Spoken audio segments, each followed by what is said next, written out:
Namo tassa bhagavato arahato sama sambuddhassa. Namo tassa bhagavato arahato sama sambuddhassa.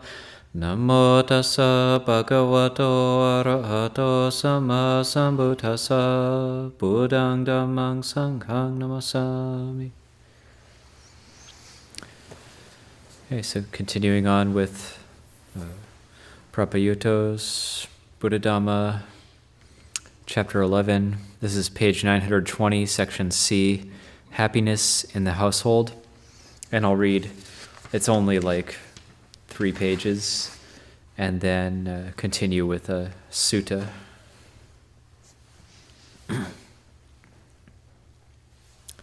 Happiness in the household.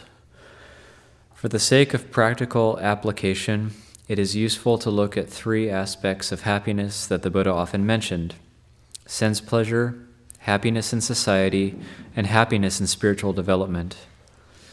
The Buddha spoke at length on the subject of sense pleasure because it pertains to everyone in the world. Sense pleasure stems from contact by way of the sense doors. It relies on sense engagement and is dependent on material things. It is the happiness of obtaining something for one's own personal consumption. The improper response to and mismanagement of sense pleasure is the source of myriad problems in the world, both personal and social, including interpersonal conflict, competition, and persecution. If one is to solve human problems effectively, one must address this issue. One must encourage people to develop wisdom in order to manage sense desire and sense pleasure correctly. At the very least, the advantages of engagement with sense pleasure should outweigh the harm. In any case, the subject of sense pleasure has been covered at length earlier in this chapter. Here, let it suffice simply to mention it as one aspect of happiness highlighted by the Buddha. The second kind of happiness, happiness in society, is derived from friendship, goodwill, and living together with kindness and compassion. The 2 primary sets of principles pertaining to this form of happiness are the 4 divine abidings, Brahmaviharas, and the 4 bases of social solidarity, the Sangha Watu. Moreover, if one wishes for society or a democracy to be truly stable, one needs to foster the 6 virtues conducive to communal life, the Saraniya Dhammas. The primary emphasis for this kind of happiness focuses on the divine abidings, which have been explained above. Here, for the sake of practical application, we can look at the key example of how these mental states exist in family situations, beginning with the happiness of parents when they witness the well-being and happiness of their children. Parents are often used as an example when explaining the 4 divine abidings of loving kindness, compassion, appreciative joy, and equanimity, because it is in their nature for parents to possess these qualities. Mothers, in particular, epitomize these qualities and are thus used as a standard in scriptural explanations. Mothers wish for their children to be happy, healthy, and content, free from pain and illness. To see her child happy fulfills a basic wish of a mother, which in turn makes her happy. This wish for the child to be happy and healthy is called metta. If the child falls ill, parents will be anxious and concerned. They will strive to treat the illness, find a cure, and restore the child to good health. They will not feel happy until the child is cured. When the child completely recovers from the illness, the parents are satisfied. Their wishes have been fulfilled and they experience happiness. This wish for the child to be free from suffering and to recover a state of well-being is called compassion, karuna. If the child grows up well, is physically attractive and graceful, excels in his or her studies, finds good work, and is promoted to a good position, i.e., the child prospers and thrives, the parents are delighted, and the wish for their child to blossom and succeed is fulfilled. This wish for the child to thrive and discover ever greater happiness, and the shared rejoicing when this wish is fulfilled is called appreciative joy, mudita. According to most people, the parents are now fully endowed with virtuous qualities. But according to the 4 divine abidings, completion has not yet been reached. The parents can comfort their children, but they have not yet truly helped them grow. The children are not yet truly mature, or one can even say that the children are not grown up.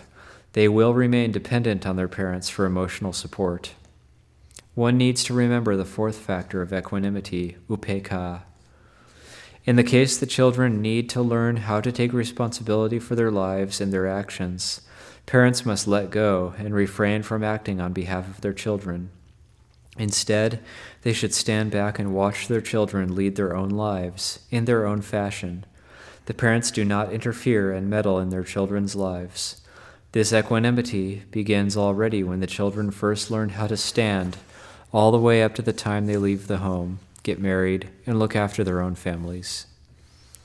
In reference to this time when children leave home and start their own families, parents are discouraged from barging into their children's new homes and interfering in their affairs. That's a kind of a nice way of saying it. Parents shouldn't barge into their children's new homes. They should refrain from trying to organize and rearrange their children's lives. Otherwise, they become a source of suffering for their children, creating conflict and discomfort for them and their spouses. When one recognizes that one's children are growing up and that the time has come for them to look after themselves, one steps back and observes. If one sees that they require some help or support, one provides assistance. One doesn't abandon them.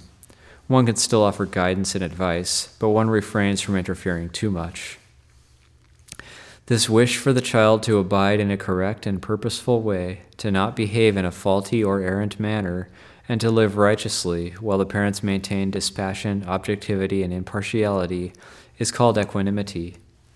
This factor of equanimity needs to be emphasized because many people misunderstand it and thus do not know how to apply it effectively. Equanimity is the link between emotions and knowledge. It is the balancing point between love and insight, the meeting point between the mind, citta, and wisdom, panya. In regard to the first three divine abidings, it is recommended to combine these with wisdom so that they lead to beneficial results. But in everyday life, it is not always certain that wisdom will play a participatory role. For example, it is possible to love without being wise. Equanimity, however, stems directly from wisdom. It can only arise accompanied by wisdom. Equanimity without wisdom is a counterfeit equanimity and may be referred to as stupid indifference. With the balancing influence of equanimity, the practice by parents of the first three divine abidings helps children to develop emotionally and promotes mental health. The children will be able to feel love, goodwill, and compassion. But if things are imbalanced by the absence of equanimity, parents simply coddle their children, which makes them weak and dependent on others. If the parents are strongly prejudiced in favor of their children, the children will become demanding and spoiled. They will expect others to please them, and they will be unable to sympathize with other people. Indeed, equanimity is the driving force in spiritual development, particularly in regard to intelligence, fortitude, skill, and a sense of responsibility. Although it is both normal and necessary for parents to apply equanimity when raising their children, they are often not aware of this quality and do not know how to benefit from it in the maximum way. Take, for example, a mother who loves her infant son dearly and nurses and feeds him. Yet, in order for the child to grow up, it is appropriate for him to learn how to use a spoon, a fork, a bowl, etc., and to be able to look after himself.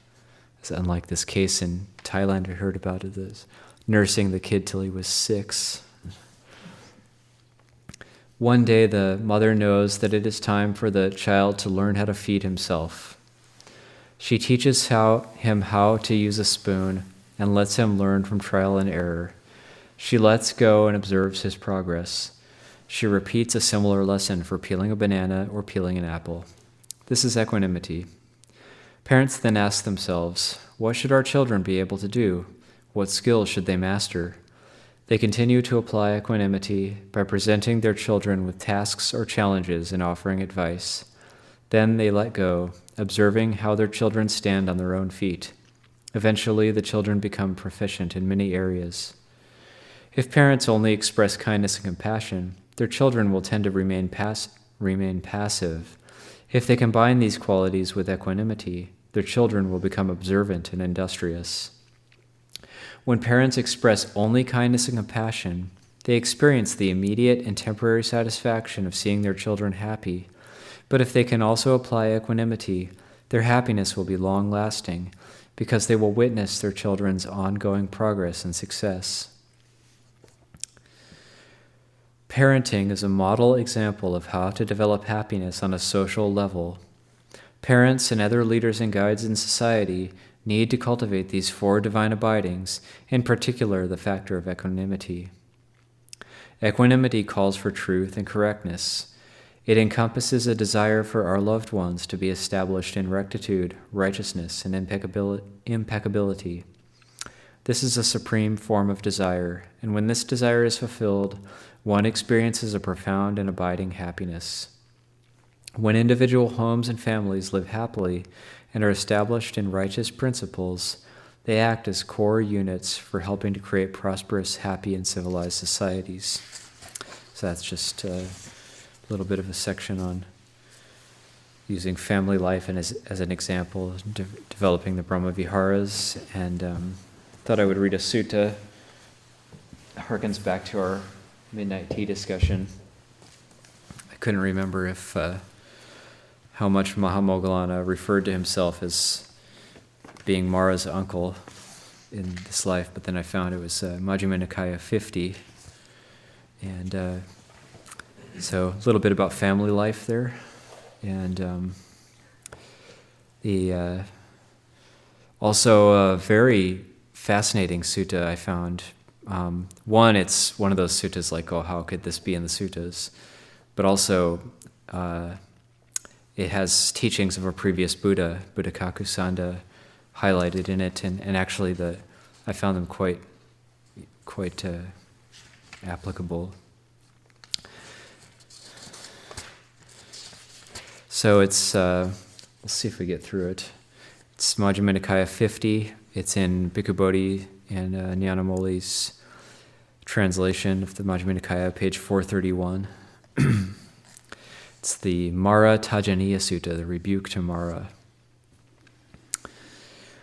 Thus have I heard. On one occasion, the Venerable Mahamoggallana was living in the Bhaga country at Sungsuma-Ragira in the Besakala Grove, the Deer Park. Now on that occasion, the Venerable Mahamoggallana was walking up and down in the open, and on that occasion, Māra the Evil One went into the Venerable Mahamoggallana's belly and entered his bowels. Then the Venerable Mahamoggallana considered thus, why is my belly so heavy? One would think it full of beans. Thus he left the walk and went into his dwelling, where he sat down on a seat made ready. When he had sat down, he gave thorough attention to himself, and he saw that Māra the Evil One had gone into his belly and had entered his bowels. When he saw this, he said, come out, Evil One, come out, Evil One. Do not harass the Tathagata, do not harass the Tathagata's disciple, or it will lead to your harm and suffering for a long time.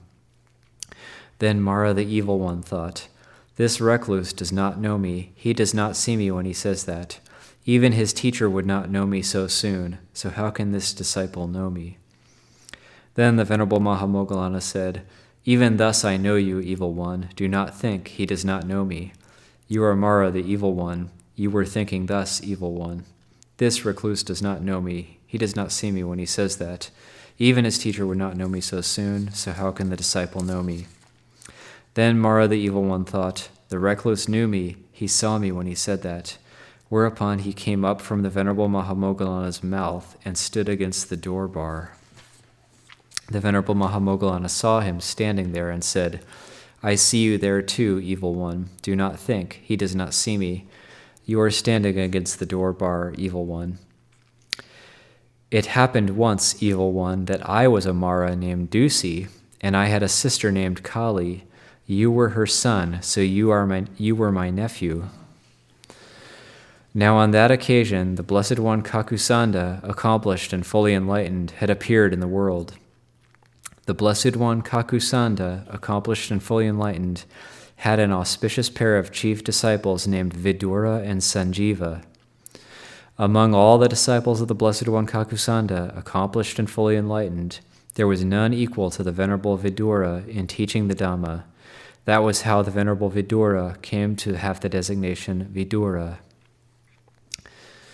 But the Venerable Sanjiva, gone to the forest or to the root of a tree or to an empty hut, entered difficulty upon the cessation of perception and feeling. It happened once, Evil One, that the Venerable Sanjiva had seated himself at the root of a certain tree and entered upon the cessation of perception and feeling. Some cowherds, shepherds, plowmen, and travelers saw the Venerable Sanjiva sitting at the root of the tree, having entered upon the cessation of perception and feeling, and they thought, "It is wonderful, sirs, it is marvelous. This recluse died while sitting. Let us cremate him." Then the cowherds, shepherds, plowmen, and travelers collected grass, wood, and cow dung. Having piled it up against the Venerable Sanjiva's body, they set fire to it and went on their way. Now, Evil One, when the night had ended, the Venerable Sanjiva emerged from that attainment. He shook his robe, and then it being morning, he dressed. Taking his bowl and outer robe, he went into the village for alms. The cowherds, shepherds, plowmen, and travelers saw the Venerable Sanjiva wandering for alms, and they thought, "It is wonderful, sirs, it is marvelous. This recluse who died while sitting has come back to life."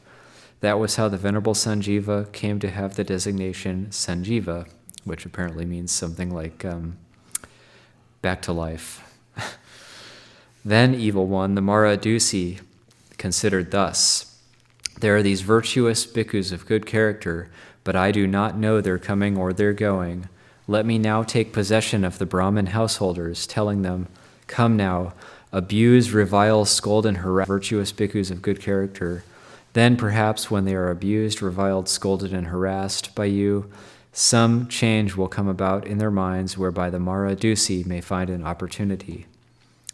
Then, Evil One, Māra took possession of those Brahmin householders, telling them, "Come now, abuse, revile, scold, and harass the virtuous bhikkhus of good character. Then perhaps when they are abused, reviled, and harassed, some change will come about in their minds whereby the Māra may find an opportunity." Then the Brahmin householders abused, reviled, and harassed the virtuous bhikkhus of good character thus: "These bald-pated recluses, these swarthy, menial offspring of the kinsman's feet, claim, 'We are meditators, we are meditators,' and with shoulders drooping, heads down, and all limp, they meditate, premeditate, out-meditate, and mismeditate. Just as an owl on a branch waiting for a mouse meditates, premeditates, out-meditates, and mismeditates, just as a jackal on a riverbank waiting for a fish, just as a cat waiting for a mouse by an alley or a drain or a rubbish bin, just as a donkey unladen standing by a doorpost or a dustbin or a drain meditates, premeditates, out-meditates, and mismeditates, so too these bald-pated recluses, these swarthy, menial offspring of the kinsman's feet, claim, 'We are meditators, we are meditators,' and with shoulders drooping, heads down, all limp, they meditate, premeditate, out-meditate, and mismeditate. Now, Evil One, on that occasion, most of those human beings, when they died, reappeared in the dissolution of the body after death in a state of deprivation, in an unhappy destination, even in hell. Then the Blessed One Kakusanda, accomplished and fully enlightened, addressed the bhikkhus thus: "Bhikkhus, the Māra has taken possession of the Brahmin householders," hoping to find an opportunity. "Come, bhikkhus, abide pervading one quarter with a mind imbued with loving kindness, likewise the second, likewise the third, likewise the fourth, so above, below, around, and everywhere, to all as to yourselves, abide, pervading the all-encompassing world with a mind imbued with loving kindness, abundant, exalted, immeasurable, without hostility and without ill will. Abide, pervading one quarter with a mind imbued with compassion, with a mind imbued with altruistic joy, with a mind imbued with equanimity, abundant, exalted, immeasurable, without hostility and without ill will." So, Evil One, when those bhikkhus had been thus advised and instructed by the Blessed One Kakusanda, accomplished and fully enlightened, Then, gone to the forest or to the root of a tree or to an empty hut, they abided, pervading one quarter with a mind imbued with loving kindness, compassion, appreciative joy, equanimity, without hostility and without ill will. Then the Māra Dusi considered thus: though I do as I am doing, still I do not know the coming or the going of these virtuous bhikkhus of good character. Let me now take possession of the Brahmin householders, telling them, come now, honor, respect, revere, and venerate the virtuous bhikkhus of good character. Then perhaps, when they are honored, respected, revered, and venerated by you, some change will come about in their minds, whereby the Māra Dusi may find an opportunity.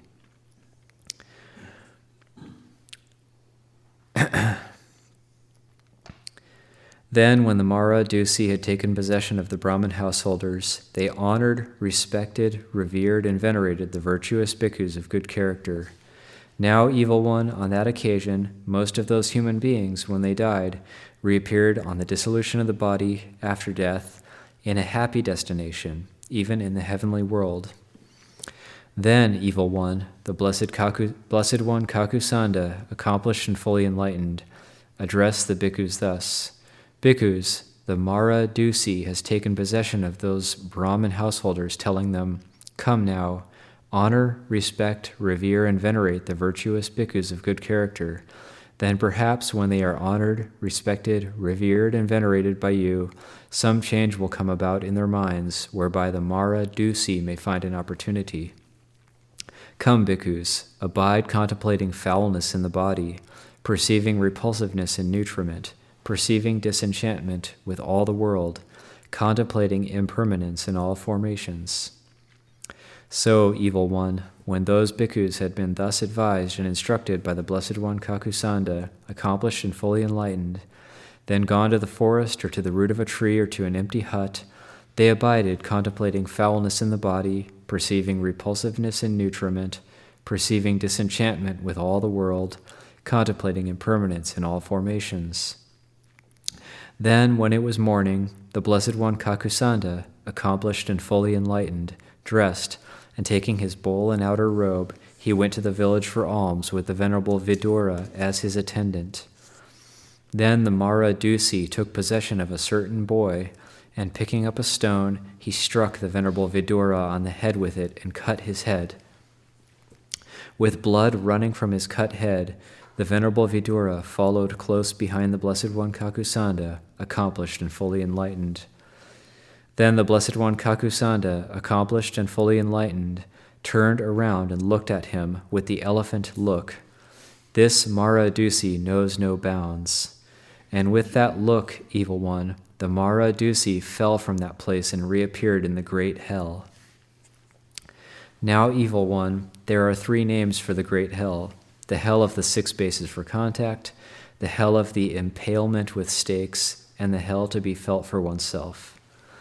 Then, Evil One, the wardens of hell came up to me and said, Good sir, when stake meets stake in your heart, then you will know I have been roasting in hell for 1,000 years. For many a year, Evil One, for many a century, for many a millennium, I roasted in that great hell. For 10 millennia, I roasted in the auxiliary of that great hell, experiencing the feeling called that of emergence from ripening. My body had the same form as a human body, Evil One, but my head had the form of a fish's head. And it ends with verses. What can hell be well compared to wherein Dusi roasted, assailant of Vidura the disciple and the Brahmin Kakusanda, stakes of steel, even 100, each one suffered separately.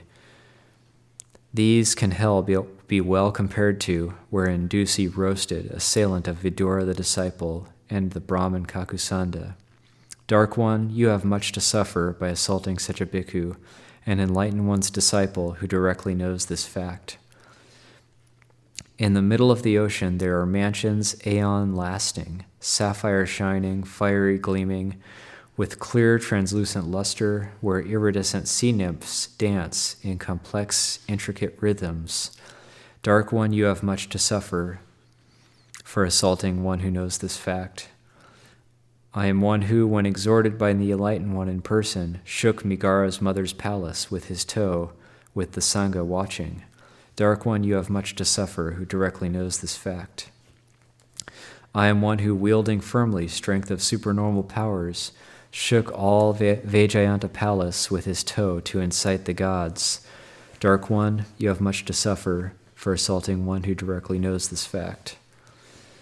I am one who, in that palace, posed to Sakka this question: do you know then, friend, deliverance in craving's utter destruction? Whereupon then Sakka answered truly to the question asked him: Dark One, you have much to suffer for assaulting one who directly knows this fact. I am one who thought of posing Brahma this question in Sudama Hall in heaven. Is there still found in you, friend, the wrong view you once accepted? Do you see the radiance surpassing that in the Brahma world? Brahma then answered my question truthfully in due sequence. There is found in me no longer, sir, the wrong view I once held. Indeed, I see the radiance surpassing that in the Brahma world. Today, how could I maintain that I am permanent and eternal? Dark One, you have much to suffer for assaulting one who directly knows this fact. I am one who, by liberation, has touched the peak of Mount Sineru, visited the Pubavidehan's grove, and whatever humans dwell on earth. Dark One, you have much to suffer by assaulting such a bhikkhu, an enlightened one's disciple who directly knows this fact. There has never been found a fire which intends, let me burn the fool, but a fool who assaults a fire burns himself by his own doing. So it is with you, O Māra. By assaulting the Tathagata, like a fool who plays with fire, you only burn yourself alone. By assaulting the Tathagata, you generate much demerit. Evil one, do you imagine that your evil will not ripen? Doing thus, you store up evil, which will last long, end maker. Māra, shun the enlightened one. Play no more of your tricks on the bhikkhus. So the bhikkhu chastened Māra in the Besakala thicket, whereupon the somber spirit disappeared right then and there. So I'll leave it at that for this evening. That sutta has some pretty fantastical stuff in it, but I kind of like those kind of suttas where it kind of brings up a lot of questions, or like, just a lot of interesting mythology and stories of past lives that come directly from the suttas. It's quite interesting. And also kind of heartening that even though Mahamoggallana was Māra Dusi, he still became Mahamoggallana and still was able to achieve arhatship. So there's still hope even for Māra to mend his ways.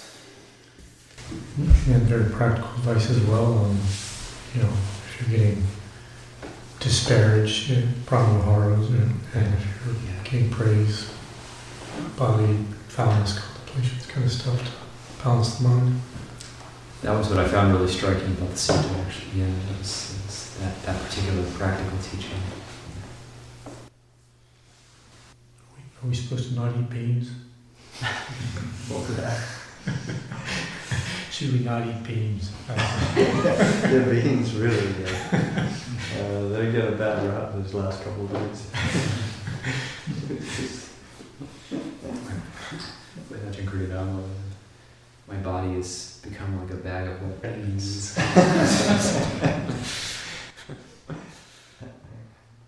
had a question about Māra, in terms of just like, you just hear Māra all the time, but is it like a being that dwells in a different realm that comes to this realm? Like kind of like how does Māra work? It just seems like it's just there and just causing problems, but like from where? There's different manifestations or definitions of Māra. I think it's 5 altogether. Yeah, and so part of it is like just the fact of death is also Māra. Part of it is the the khandhas themselves as that which fools, kilesa Māra, the moods, Devaputta Māra, sort of an actual being. What's the other last one? Māra, which is death itself. Yeah, I said that. Anyway, I came 4 out of 5 is not too bad. But still, the sense of it being, it's not like a fixed being, and it has a function, say in Buddhist cosmology and mythology of the Māra, the tempter, one who casts doubt or obstacles on. Also, Māra is sort of seen also almost like a Lucifer figure, like in Christian mythology and doctrine. Lucifer is he's from one of the higher realms, and Māra is seen as presiding over. I think it's the highest. The Paranimittavasi. Yeah. So it's like your highest sensory realm, the Kama. So no slouch, but that sense of being, a being of light, but then also he's sort of fallen and delights in. And it's trying to obstruct people from going out of his reach, out of his realm. So this is sort of seen, so one can, it's explained in both ways, both in terms of an actual being, say as in the sutta, and as a mood of the mind, a thought in the mind. So it covers the bases. That's very helpful. Yeah. I thought it was interesting too, like when he incites the Brahmins, householders, to praise the bhikkhus, and at the break of the body, they're mostly reborn in heaven. Yeah. He's fine with that, as long as they're not liberated. As long as they're not liberated, he's okay. And then but also it was like in terms of the what is a more powerful tool. You try, more like criticism and trying to incite to anger is that's low hanging fruit. It's sort of the higher tool, or more refined tool is to praise and give the opportunity for gain and renown. I've thought of that. I don't know if I've ever heard this, but delighting in the rule of delight in the creation of others. He's trying to get you to create the world, but he then delights in it. Like the fact that he's ensnared you, and it's like don't participate in that creation that he can then delight in. Yeah, I hadn't thought of that, but that's it's really true.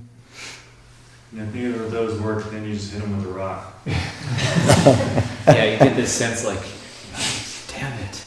And he picks up a rock and throws it at one of the great disciples.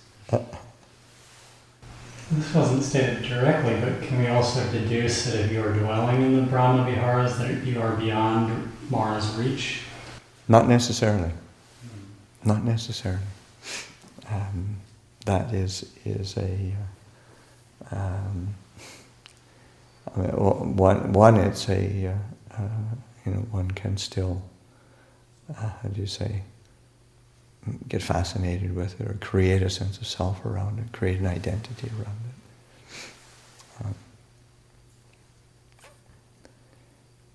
But it's in the Kaigata. There's a long section in the Kaigata where he says if you practice this way, Māra will find no footing. He goes through 6 similes on it.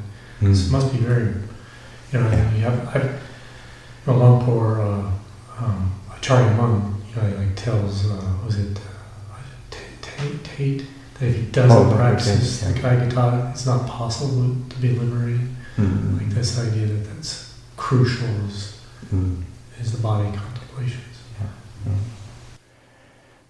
Yeah, it's these ordinary things that are really key.